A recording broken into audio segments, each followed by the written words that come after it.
सर्वे भवन्तु सुखिनः सर्वे सन्तु निरामया सर्वे भद्राणि पश्यन्तु मा कश्चित् दुःख भाग भवेत्। बंधुगण मु ज्योतिर्विद श्री उपेन्द्रनाथ दास मोर यूट्यूब ज्योतिष चैनल उपेन्द्रनाथ ज्योतिष केन्द्र को आपण मानक हार्दिक स्वागत जनाऊँगी।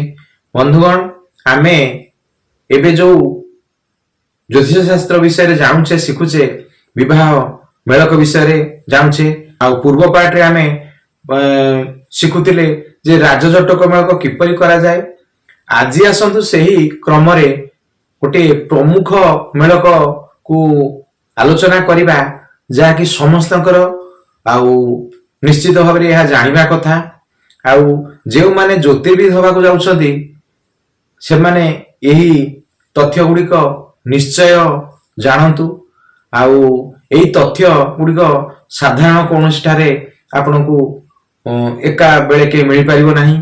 आपण धैर्यर सह वीडियो टी देखंतु आउ शेष पर्यंत देखंतु। मझिरे जदि किछि स्किप कर देबे शेष आडू को बुझी पारिबे नाही। आ वीडियो टी टिके लंबाई जाई पारे तथापि आपण धैर्यर सह देखंतु आ भलो भाबरे बुझंतु। आउ विवाह बेलक ए नाड़ी दोष टी विशेष भाव में लोकलोचन में थाए जे नाड़ी दोष पड़सी करवानी आउ विवाह टी कराइबानी इन सब होता है। तेणु से टिके सतर्क हे आउ गवेषणात्मक भाव में विश्लेषण करेंगे जे नाड़ी दोषटा प्रकृत कैंसलेशन कि कौन आउ ये प्रकार नाड़ी दोष विवाह करवाटा उचित कि न उचित से सब पुंखानुपुंख भाव में बुझिले आप प्रस्ताव टी आगे नहीं पारे। तेणु ये तथ्य गुड़िक नियम गुड़िक भल भाव में देखु। अच्छा आमर ये जो विवाह मेलक गुड़िक अच्छी से गोटे शब्द आपण मैंने जानूे शुणी जे नाग नाड़ी या नाड़ी दोष भी कह जाए। अच्छा नाड़ी दोष कौन आमर ये जो 27 नक्षत्र रही 27 नक्षत्र को आमर मुनि ऋषि माने 3 भाग रे विभक्त करिसेंती। आउ प्रति भाग रे 9 लेखा नक्षत्र थाए। आउ आसंतु एटी बुझिबा। आ प्रथम टे होची पृष्ठ नाड़ी तापरे मध्य नाड़ी तापरे क्रोड नाड़ी। आउ ए जो नाड़ी चक्रटी थाए ता पुनी 2 प्रकार रे थाए। आउ जते बेले कंप्यूटर माध्यम रे आमे जातकटी मेलक करिबा सेते बेले नाड़ी दोषटी अश्विनी आदि नाड़ी चक्र रे कंप्यूटर टी हिसाब करी बाहर करे। एटा दक्षिण भारत रे बेसी प्रचलित। आउ हमर कृतिकादि नाड़ी चक्र भी थाए। कृतिकादि नाड़ी चक्र रे नागनाड़ी दोष को विचार करा जाए विवेचना करा जाए। आउ आसतु बुझिबा से याको आमे नागनाड़ी काहे कहउचे। साप जेमती एमती बंका बंका बंका बंका हे थाए ए नक्षत्र गुडी को आउ 3टी धाड़ी रे मुनि ऋषि माने सजेइछन्ती। आसतु बुझिबा। प्रथमे एटा होची कृतिकादि नाड़ी चक्र। कृतिकादि नाड़ी चक्र काहे कहआ जाउची आमे पृष्ठ नाड़ी प्रथम रे आमे 3 नंबर नक्षत्र कृतिका नक्षत्र को नौचे बोली याको आमे कृतिका नाड़ी चक्र बोली कहउचे। प्रथम होला पृष्ठ नाड़ी एटा कृतिका आरंभ 3 नंबर नक्षत्र 4 नंबर नक्षत्र 5 नंबर नक्षत्र पुणी एठू 6 नंबर नक्षत्र 7 नंबर नक्षत्र 8 नंबर नक्षत्र तापरे पुणी एठू 9 नंबर नक्षत्र एमती हिसाब हे कि रही 27 जाके नक्षत्र अछि। 3 4 5 6 7 8 9 10 11 12 13 14 15 16 17 18 19 20 21 22 23 24 25 26 27 तापरे पुणी 1 आउ 2 बुझिले। प्रति नाड़ी रे हमर 9टी लेखा नक्षत्र रही। आउ अच्छा ए नाड़ी दोष को आमे हेच बोली केमिति जानिबा। प्रथमे आगो सेटा जानिबा जे गोटे पुओ बा गोटे झियर आउ मेलक बेले नाड़ी दोषटा केमिति होउची। आउ जते बेले कोनसी पुओ आउ झियो विवाह करिया जाउछथि सेमानकर नक्षत्र जदि गोटिए नाड़ी रे पड़ी गला ताहाले जानिबा आमे कोन ना ताकू नाड़ी दोषटी लागिछि।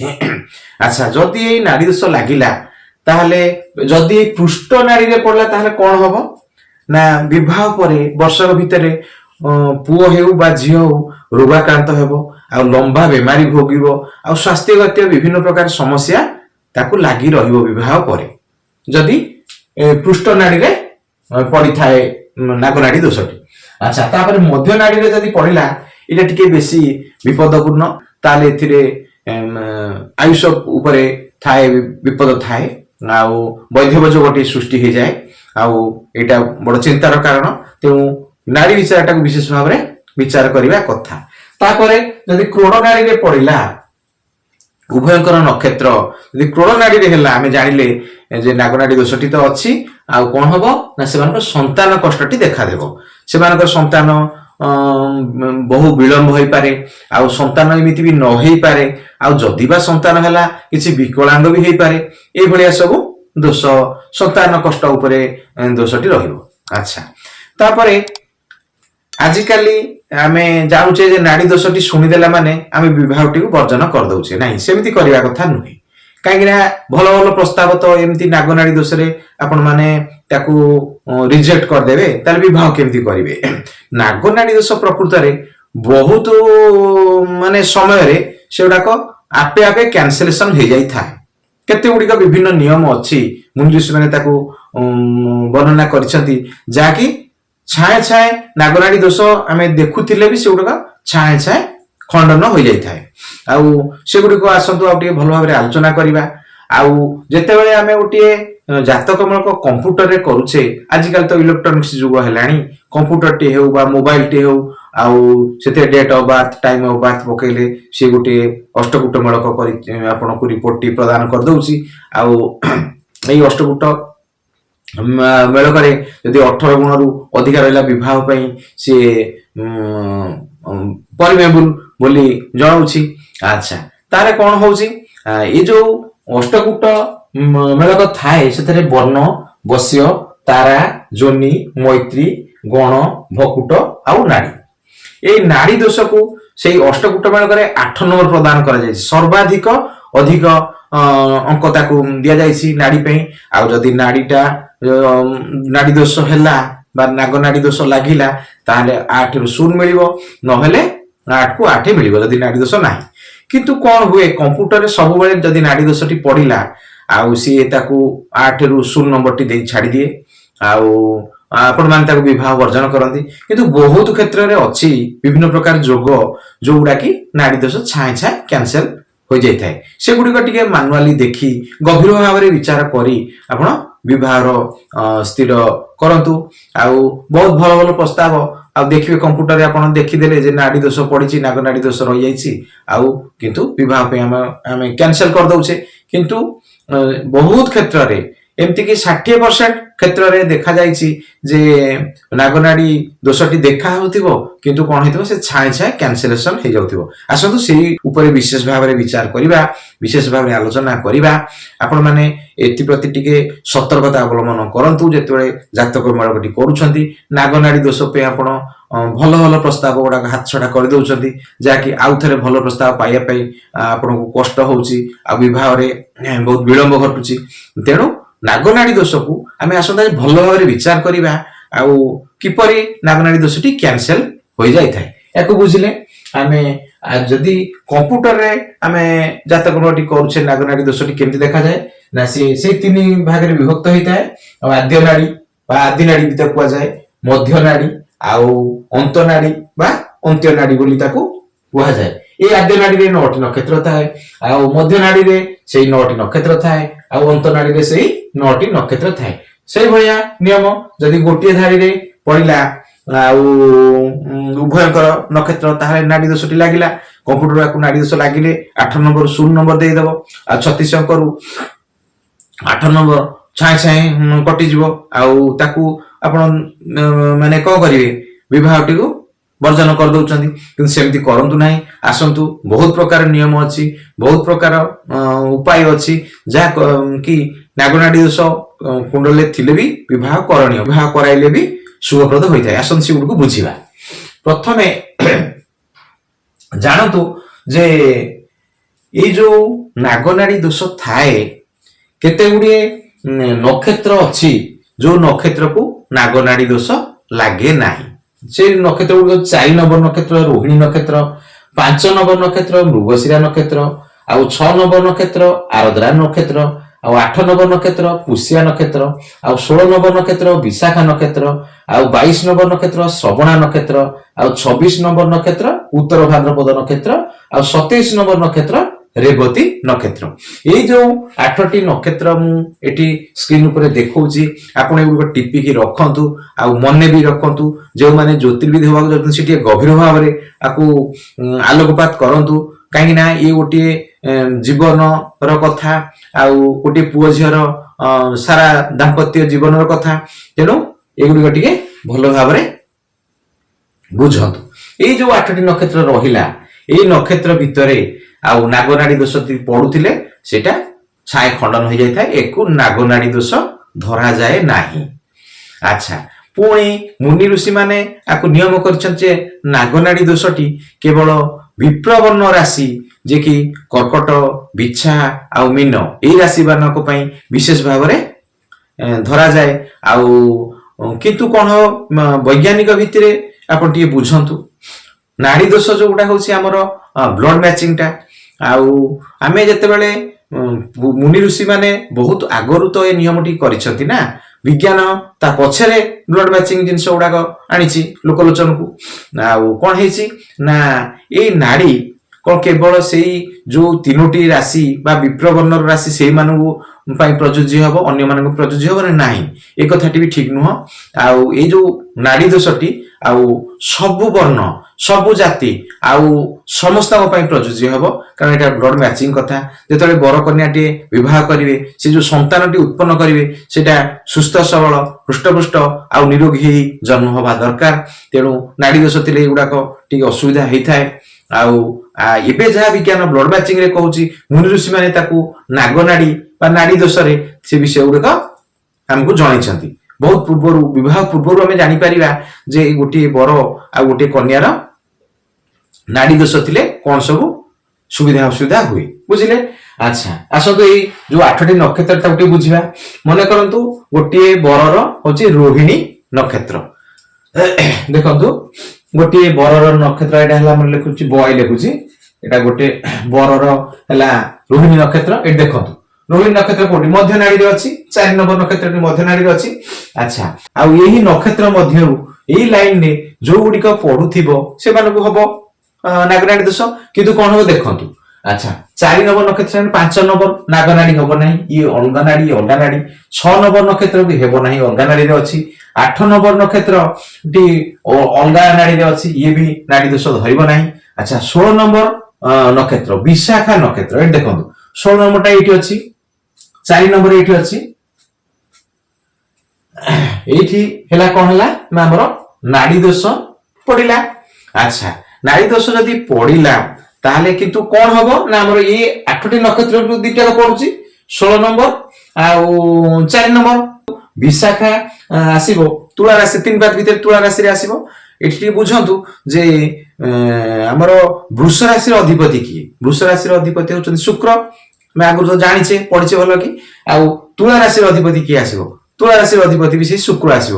ଯେହେତୁ ଉଭୟଙ୍କର ଗୋଟିଏ ମାନେ କଣ ହଉଛି, ଗୋଟିଏ ରାଶି ଅଛି ଆଉ ଭିନ୍ନ ନକ୍ଷତ୍ର ଅଛି, ଆଉ ଇଏ ଗୋଟିଏ ରାଜଜଟକ ଅଣ୍ଡରେ ଆସି ଯାଉଛି। ଆଉ ଏଇଭଳିଆ ଯୋଉ ସୌମ୍ୟ ଗ୍ରହ ଆଉ ପାଇଁ ଏଇ ନାଡି ଦୋଷଟି ଧର୍ତ୍ତବ୍ୟ ନୁହଁ। ସେଇଭଳି ଆପଣ ଏଇ ଯୋଉ 5 ନମ୍ବରକୁ ଗୋଟେ ଜାଗାରେ ନେଇ ଆଉ ସମସ୍ତଙ୍କୁ ନେଇ ହିସାବ କରନ୍ତୁ। ଆଉ ଏମିତି ଏଇ ନକ୍ଷତ୍ର ମାନଙ୍କ ଭିତରେ ଯଦି ନାଗନାଡିଟି ଆସୁଛି ତାହେଲେ ନାଗନାଡି ଦୋଷ ଧରାଯାଏ ନାହିଁ। ପୁଣି ଅଛି ଆହୁରି 6ଟି ରାଶି ଅଛି ଯାହାକୁ ନାଗନାଡି ଦୋଷ ଲାଗେ ନାହିଁ। ଆଉ ସେ 6ଟି ରାଶି କଣ ଆସନ୍ତୁ ଜାଣିବା, ଆଉ ଆସନ୍ତୁ ସେଗୁଡାକୁ ଦେଖିବା। ଆଚ୍ଛା, ବୃଷ ରାଶି, ଏକରେ ହେଲା ବୃଷ ରାଶି। ବୃଷ ରାଶିର କୃତିକା ଆଉ ରୋହିଣୀ, ମୃଗଶିରା। ଆଉ ଏଇ ବୃଷ ରାଶି ହେଇଥିବ, ବୃଷ ରାଶି ହେଇଥିବ, କୃତିକା ନକ୍ଷତ୍ର ହେଇଥିବ, ଉଭୟ ବର ଆଉ କନ୍ୟାଙ୍କର। ଆଉ ତାହେଲେ କଣ ହବ ନା ୟାଙ୍କୁ ନାଡି ଦୋଷ ଲାଗିବ ନାହିଁ। ଆଉ ସେଇଭଳିଆ ଯଦି ବୃଷ ରାଶି ହେଇଥିବ, ରୋହିଣୀ ନକ୍ଷତ୍ର ବି ହେଇଥିବ, ଉଭୟ ବର ଆଉ କନ୍ୟାଙ୍କର, ତାହେଲେ ବି ଆମର ନାଡି ଦୋଷ ଲାଗିବ ନାହିଁ। ବୃଷ ରାଶି ହେଇଥିବ, ମୃଗଶିରା ନକ୍ଷତ୍ରଟି ହେଇଥିବ ଉଭୟଙ୍କର, ତାହେଲେ ବି ନାଡି ଦୋଷ ଲାଗିବ ନାହିଁ। ସେଇଭଳିଆ ମିଥୁନ ରାଶିର ହୋଇଥିବ ଆଉ ମୃଗଶିରା, ଆରଦ୍ରା ବା ପୁନର୍ବସୁ ନକ୍ଷତ୍ରଟି ହେଇଥିବ ଉଭୟଙ୍କର, ତାହେଲେ କଣ ହବ ନା ନାଡି ଦୋଷ ଲାଗିବ ନାହିଁ।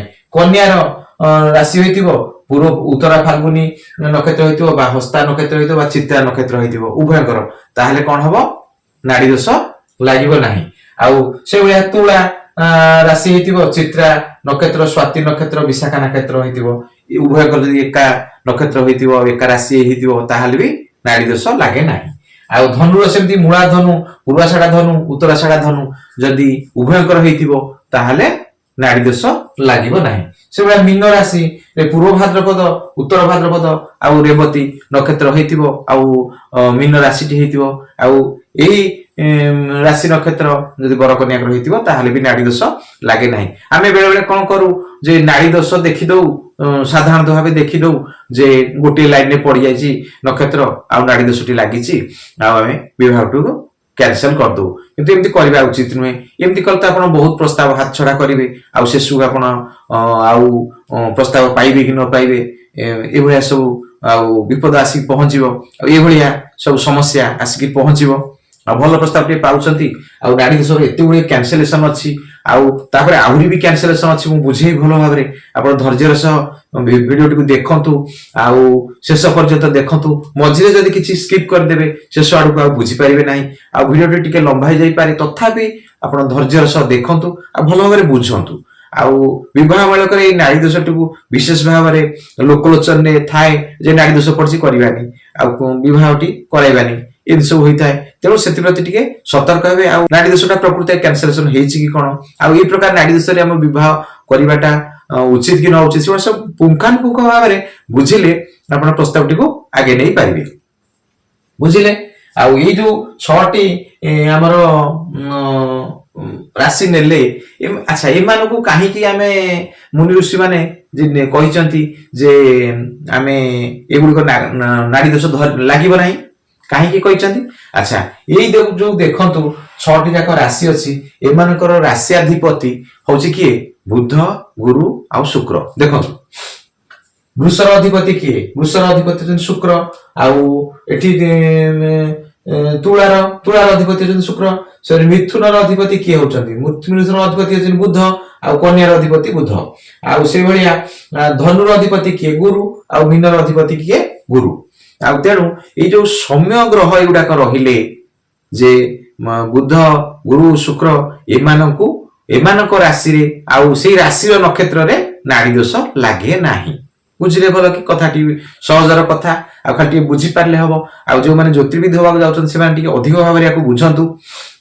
ଏଇଭଳିଆ କଣ୍ଡିସନରେ ଥିଲେ ନିଶ୍ଚୟ ନାଡି ଦୋଷଟି କ୍ୟାନସେଲେସନ ହେଇଯାଇଥାଏ, ଆପଣ ସହଜରେ ବିବାହ କରାଇ ପାରିବେ, ଆଉ ବିବାହ କଲେ ଉଭୟଙ୍କର ମଙ୍ଗଳପ୍ରଦ ହବ। ଏଟା ବୁଝିଲେ? ତାପରେ ଆଉ ଟିକେ ଆସନ୍ତୁ ବୁଝିବା, ଆଉ ଆମେ ଯେତେବେଳେ କମ୍ପ୍ୟୁଟରରେ ଗୋଟିଏ ମେଳ ଗୋଟିଏ କରେଇ ଦଉଛେ, ସେ 8ଟି ମେଳକ ଦେଖିବ। 8ଟି ମେଳକ ଦେଖିଲେ ଯାହାକୁ ଯୋଉ ଅଙ୍କ ପ୍ରାପ୍ତ ହବା କଥା ସେ ସେତିକି ପକେଇଦବ। ଯଦି ନାଡି ଦୋଷ କଥା ବିଶେଷ ଭାବରେ ବିଚାର କରୁଛେ, ନାଡି ଦୋଷକୁ 8 ନମ୍ବର ଦିଆ ହେଇଥାଏ। ଆଉ ଯଦି 8 ନମ୍ବରରୁ ନାଡି ଦୋଷ ଗୋଟିଏ ନାଡିରେ ପଡିଯାଇଛି, 0 କରିକି ଛାଡିଦବ। ଆପଣଙ୍କର ଏଇ 8 ନମ୍ବର ଆପଣ ହରେଇଲେ ବୋଲି ଜାଣିବେ। କିନ୍ତୁ କଣ ହେଇଥିବ, କ୍ୟାନସେଲେସନ ଯୋଉ ବିଭିନ୍ନ ପ୍ରକାରର ଅଛି ତାକୁ କମ୍ପ୍ୟୁଟର ବାହାର କରି ରିପୋର୍ଟରେ ଦେଇପାରୁନାହିଁ। ଆଉ ଆପଣ ଯଦି କମ୍ପ୍ୟୁଟର ମେଳକଟି କରୁଛନ୍ତି ତାହେଲେ କିଛି ମାନୁଆଲି ମେଳକ ତା ସାଙ୍ଗରେ କରନ୍ତୁ, ଆଉ ଦେଖନ୍ତୁ। ଆଉ ଯଦି କ୍ୟାନସେଲେସନ ହେଇଛି ନାଡି ଦୋଷ ତାହେଲେ ଆପଣ ସହଜରେ ଆରାମସେ କରନ୍ତୁ। ଆଉ 100% ମୁଁ କହିବି ଯେ ସେ ଯୋଉ କ୍ୟାନସେଲେସନ ହେଇଯାଇଥିବା ନାଡି ଦୋଷର ବରକନ୍ୟା ସୁଖ ସଂସାର କରିପାରିବେ, ଆଉ ଭଲରେ ସେମାନେ ତାଙ୍କର ଜୀବନ ଅତିବାହିତ କରିପାରିବେ, ଆଉ ସେମାନଙ୍କ ସନ୍ତାନ କଷ୍ଟ ବି ଦେଖାହେବ ନାହିଁ। ଏମିତି ବହୁତ ଜାତକରେ ଆମେ ଦେଖୁଛୁ ଏଭଳିଆ ସବୁ ଅଛି, ହଉଛି।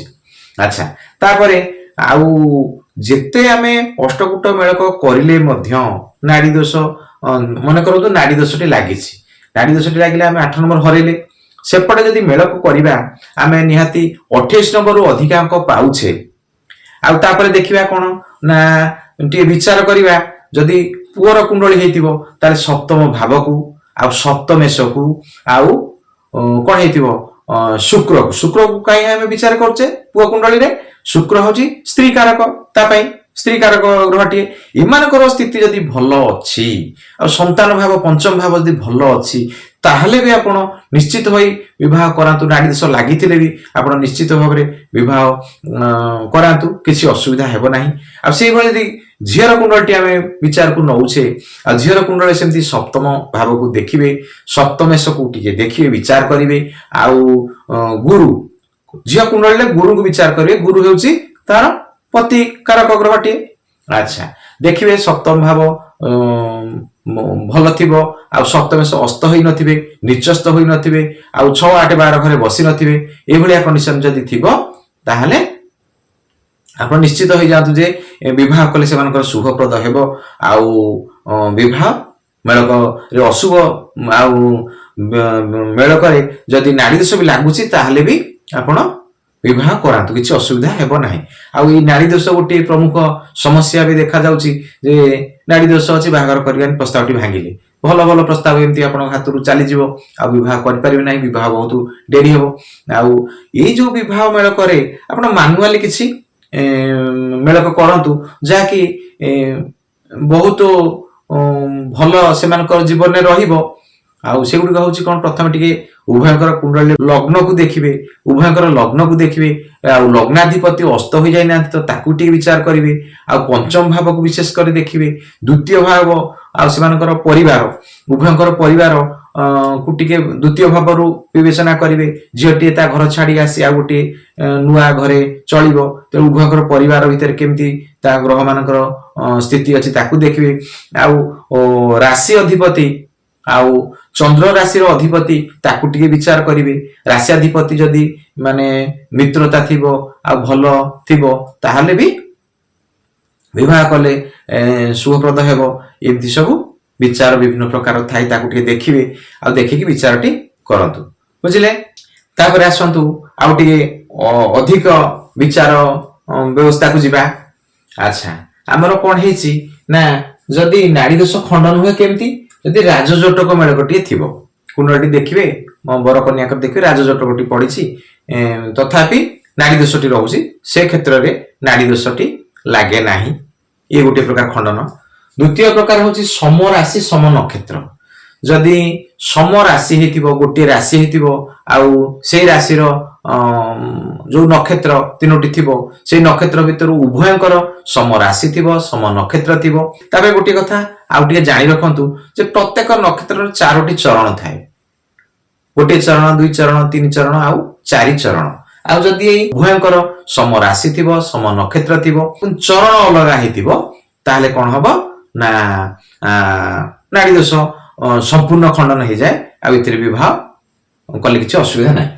ତାପରେ ସମ ରାଶି ଭିନ୍ନ ନକ୍ଷତ୍ର, ଆଉ ସମ ରାଶି ହେଇଥିବ, ଭିନ୍ନ ନକ୍ଷତ୍ର ହେଇଥିବ, ଆଉ କିନ୍ତୁ ଭିନ୍ନ ନକ୍ଷତ୍ର ହେଲେ ବି ନାଡି ଦୋଷରେ ଆସି ଯାଉଥିବ, ସେଭଳିଆ କେସରେ ବି ଇଏ ତ ଗୋଟେ ରାଜଜୋଟକ ର କଥା ନା, ତେଣୁ ଏଠି କଣ ହବ, ସମ ରାଶି ଭିନ୍ନ ନକ୍ଷତ୍ରରେ ବି ଆପଣ ବିବାହ କରିପାରିବେ। ସମ ରାଶି ଭିନ୍ନ ନକ୍ଷତ୍ର ହେଇଥିବ କିନ୍ତୁ ଚରଣ ଅଲଗା ହେଇଥିବ, ତାହେଲେ କଣ ହବ ନା ନାଡି ଦୋଷ ସମ୍ପୂର୍ଣ୍ଣ ଖଣ୍ଡନ ହେଇଯାଏ, ଆଉ ଏଥିରେ ବିବାହ କଲେ କିଛି ଅସୁବିଧା ନାହିଁ। ତାପରେ ସମ ନକ୍ଷତ୍ର ଭିନ୍ନ ପାଦ ହେଇଥିବ, ଯଦି ଦେଖନ୍ତୁ ଗୋଟିଏ ପୁଅଟିଏ ଝିଅଟିଏ ଭଲ ପାଇଛନ୍ତି, ନିଶ୍ଚିତ ବାହା ହେବା ପାଇଁ ମାନେ ନିଷ୍ପତ୍ତି ନେଇ ସାରିଛନ୍ତି, ଆଉ ସେଠି ଯଦି ତାଙ୍କର ଦେଖାଯାଉଛି ଯେ ସମ ନକ୍ଷତ୍ର ହେଇଯାଉଛି, ଗୋଟିଏ ନକ୍ଷତ୍ର ହେଇଯାଉଛି, ମାନେ ଝିଅର 3 ନମ୍ବର ନକ୍ଷତ୍ର, ପୁଅର ବି 3 ନମ୍ବର ନକ୍ଷତ୍ର, ଏଠି କଣ ହଉଛି ନା ନାଗନାଡି ରେ ଆସି ଯାଉଛି। ତେଣୁ ଏଠି କଣ ହବ, ଏଠି କଣ ଟିକେ ବିଚାର କରିବାକୁ ପଡିବ ନା, ସେ ଯୋଉ ନକ୍ଷତ୍ରର ଚରଣ ଯଦି ଅଲଗା ଅଲଗା ଥିବ, ମନେ କରନ୍ତୁ ଗୋଟିଏ ପୁଅର 1 ନମ୍ବର ଚରଣରେ ଅଛି, ଝିଅର 3 ନମ୍ବର ଚରଣରେ ଅଛି, ବା ଝିଅର 2 ନମ୍ବର ଚରଣରେ ଅଛି, ପୁଅର 4 ନମ୍ବର ଚରଣରେ ଅଛି, ଏଇଭଳିଆ ସବୁ ଯଦି ଚରଣରେ ମାନେ ଅଲଗା ଅଲଗା ଥାଏ ତାହେଲେ ବି ବିବାହ ଶୁଭପ୍ରଦ, ବୁଝିଲେ। ଏଇ ସବୁ ଏତେ ପ୍ରକାର ନାଗନାଡିର ଖଣ୍ଡନର ବିଚାର ସବୁ ମୁନି ଋଷି ମାନେ କରିଛନ୍ତି, ତେଣୁ ଏଥିରେ କିଛି ଭୟଭୀତ ହବାର ନାହିଁ, ଆପଣ ନିଶ୍ଚିତ ବିବାହ କରାନ୍ତୁ। ଆଉ ଯଦିଚ ନାଗନାଡି ଦୋଷ ଅଛି ଆଉ ବିବାହ କରିବାକୁ ଯାଉଛନ୍ତି, କିଛି ପ୍ରତିକାର ବି ଅଛି, ଆଉ କଣ ହବ ନା କିଛି ଅନ୍ନ ଦାନ କରନ୍ତୁ, କିଛି ବସ୍ତ୍ର ଦାନ କରନ୍ତୁ, ଆଉ କିଛି ସ୍ୱର୍ଣ୍ଣ ଆଉ ତା ସାଙ୍ଗେ ଉପଯୁକ୍ତ ଦକ୍ଷିଣା ଏଇଭଳିଆ ଦାନ କରନ୍ତୁ। ଆଉ ଦାନ କାହାକୁ କରିବେ, ଦାନ କରିବେ କଣ, ଯେ ଜ୍ୟୋତିଷ ଶାସ୍ତ୍ର କୁ ନିଜର ବୃତ୍ତି କରୁଛି, ତାକୁ ଜ୍ୟୋତିଷ କହିଲେ ଗୋଟେ ଜାତି କିଛି ନଥାଏ, ଜ୍ୟୋତିଷ ହଉଛି ବେଦର ଗୋଟିଏ ଅଙ୍ଗ, ଆଉ ଏହି ଜ୍ୟୋତିଷଟାକୁ ଯିଏ ସାଧନା କରିଲା ସିଏ ହେଲା ଜ୍ୟୋତିଷ। ଆଉ ସେମିତି କିଛି ନିର୍ଦ୍ଦିଷ୍ଟ ଜାତି ବିଚାର ନାହିଁ ଯେ ଇଏ ଜ୍ୟୋତିଷ ଜାତି, ଆଉ ବେଦର ଗୋଟେ ଅଙ୍ଗ, ଜାତି କଣ ହବ, ତେଣୁ ତାକୁ କଣ କରିବେ ଯେ ଜ୍ୟୋତିର୍ବିଦ ଯିଏ ଆଉ ଜ୍ୟୋତିଷ ବି ତାକୁ କୁହନ୍ତି, ଆଉ ସେ ଜ୍ୟୋତିଷଙ୍କୁ ଆପଣ ସୁନା ଆଉ ଦକ୍ଷିଣା ବସ୍ତ୍ର ଏଭଳିଆ ଦାନ ବି କରିପାରିବେ।